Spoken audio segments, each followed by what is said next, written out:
Yo, it's Guido coming at you with the Tactics Talk, guys. Welcome back. Got my coffee, and I got a great game here with the Beanhole Bandit. Clan Roxy. He is platooned with Inebriated Tanker. All right, one of the things I like about this, doing what I do here, is seeing all your replays.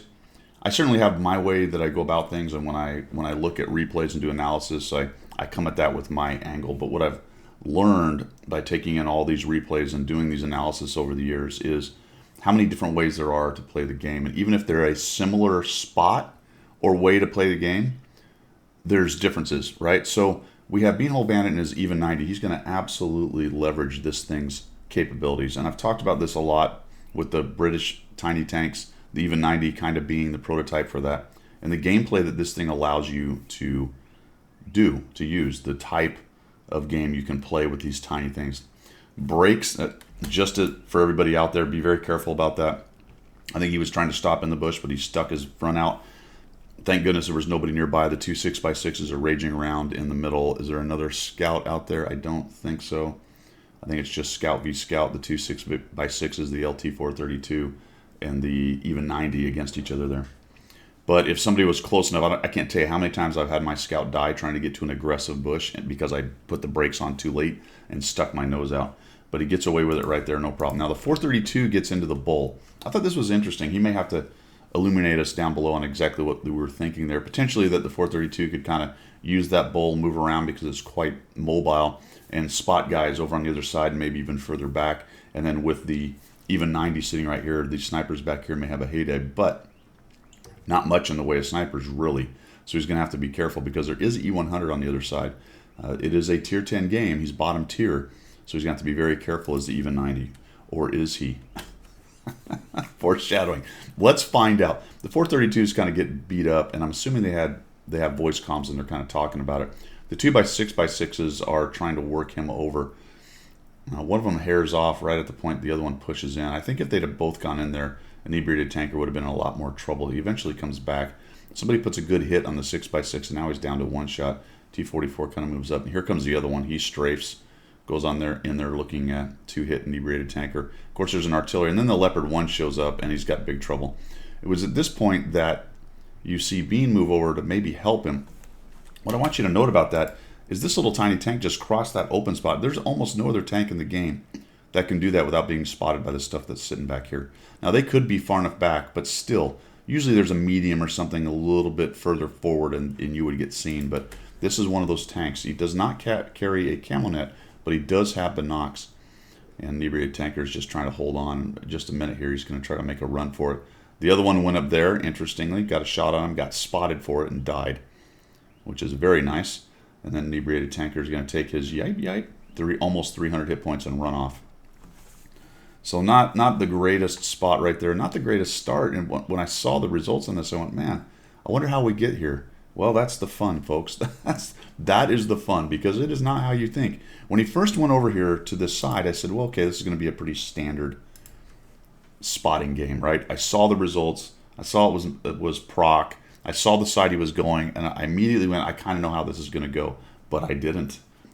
Which is why I wanted to feature it, because there's so many different ways to play this game and do it well. Look at this. This is highly aggressive, but he can get away with it because just how tiny this tank is and how good the camo is. Now, he can't go too far. I think if he'd have broke out in the open right here, he probably would have got spotted. But he actually moves a lot further than I thought, but this was the row I would have stopped in, and he does. He backs down here, and now he's going to go ahead and see if he can't find a spot. Kicks off the binocs. Oh, I thought he was. Didn't stop moving. Oh, look at this. Even more aggressive. There's a Pantera. You know what he says to that Pantera? I'm going to shoot you. And you know what he says again? He says, I'm going to shoot you again. And 6x6 comes in, misses. 6x6 making a runner. Everyone's shooting at everybody. The Pantera's still lit. And we're going to shoot. You got to take it, man. You got to take that luck, guys. When it happens, RNG has a vote. And RNG said that Pantera's game was over. And he makes an aggressive move back towards this bush. And there's the E100. One of the worst spots, probably you could put an E100 on this game. I think that E100, had he been over on the 5-6 line, would have done a lot better for his team. Interestingly, had the E100 pushed in when he had some friends, they probably would have eaten up this flank over here. But all of a sudden, there's 3, and that Su-130 regrets his decisions immediately. And then we've got the LT-15 moving up. Now, I thought right here, Bean, once the Su-130 died, I thought it was a good idea holding fire. You might have been able to back up to make this bush solid just enough that you could actually cover up versus both those guys and take shots. However, there's a considerable number of tanks left, so we're just going to sit here and start getting some spotting. We got 2,922. And really, why start shooting when the AT's lit and all of your sniper buddies back there have shots at him? Now, he is kind of hunkering down behind the P-44, but even as he stops moving, you're able to keep him lit with your binocs cooking. And even the E-100 takes a hit eventually back there. So up to 3,751. His mission is LT-15, the aggressive recon specialist, 8,000 combined. All right, he needs 8,000 combined. So let's see how close he gets with this. It's definitely a good game, but let's see how close. The E-100 takes a shot at, I don't know, he's just eating shots. Kind of a bot level guy back there, and that may have had something to do with how aggressive we're going to get here in just a minute by Bean, but they've been able to create a big advantage. He's facilitated 4,000 damage on the enemy team. Okay, that's an E-100 and a third of an E-100 in a Tier 8 battle, or a Tier 9, Tier 10 battle, all right? But there's only, what, 4 Tier 10s on each side. And then we just push it on this guy, and this blew my mind. Absolutely blew my mind. And we're going to get lucky again right here. Most big games have a couple pieces of luck that you're able to leverage, and that's it right there. The RHM does not annihilate him with that big hit. He actually gets a track. So this was interesting. The E-100 is tracked, so there's no real reason to shoot him now. The bloom, as you can see, is massive. But I thought maybe you'd try to track him or get around behind him and start shooting. But I want you to watch what he does. Okay, remember, something happened just before this. So he goes right by the E-100, who's never going to get his turret on. Oh, by the way, guess what's happening to this guy's turret as he turns it? He's putting the weak side to all these things back here. If that was conscious, that's awesome. And then we got the 6x6, who really does not want this ELC back here anymore. And that's what we were going for the whole time, it looks like. Get one shot on him, another shot on him, another shot on him. Look at the poor RHM's trying to turn around, and then he disappears. We also light up a PTA back there, who's even further back.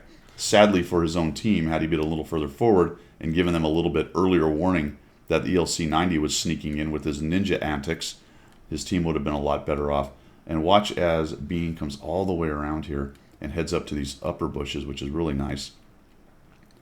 He's at 6,700 spotting, 1,100 damage. Now, Bean, before we get to this little sequence right here, did you know how close you were to your 8,000? That's the question, because we're at 7,800 and we're a one-shot. We're so close we can smell it. So we come on in here and we see the leopard. Man, would you have rather backed up, or did you think you were double bushed? I don't know. And it's curious to me that you actually aren't. I don't know how, sometimes the bush mechanics are weird, and don't know. I wonder if you thought maybe you would have been covered up, but we're trying to serve. There we go. We get that guy. Oh, it doesn't kill him. And we died to the leopard PTA. We died to the leopard PTA, but we got a shot in, and check it out, folks. 6,768. Math in public, 1,337. If you add those together, I'm pretty sure we've gone north of 8,000. We need a win. His team would be hard-pressed to lose against this team at this point. We've seen dumber things happen, but it's not going to happen, not this time. We have our 8,000.